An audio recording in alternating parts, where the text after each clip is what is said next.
Hey friends, welcome back to the Stay at Home Artist channel. Today I'm going to show you the variation of the Elizabethan Lark's Head ladder stitch that I use on my Spellbound Autumn embroidery pattern. That stitch alone is such a mouthful.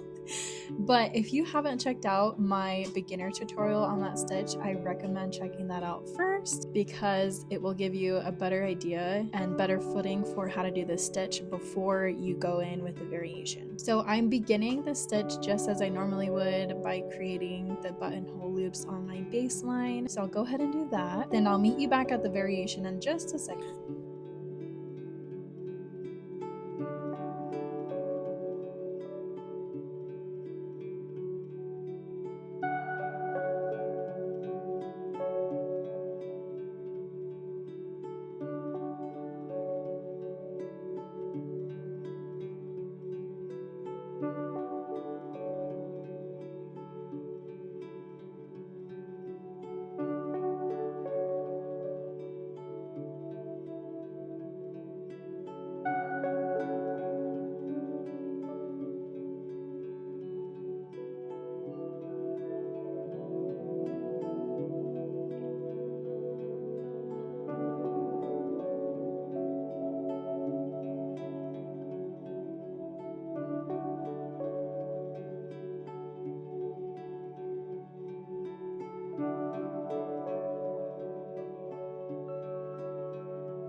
Okay, and then adding the rest of my rows just like normal. And now when I'm getting to the top where the shape is a little bit more narrow than the bottom where we started from, what I'm going to do is actually just skip one of our knots. So on the previous rows, I made 4 or 5, I can't remember.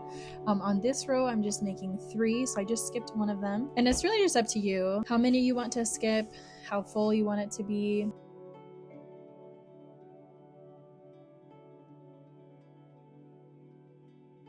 Anyway, once you reach the top of your shape, you'll probably notice, like mine, that there are some empty spots in the shape. So what I'm going to do is first begin with a back stitch and just clean up the outline of this shape.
And for this pattern specifically, I use a satin stitch on the very bottom of the scarf just to give it some more texture. Again, this is just a different variation of the Elizabethan ladder stitch, but I thought it would be easier to show you rather than try to explain it in writing.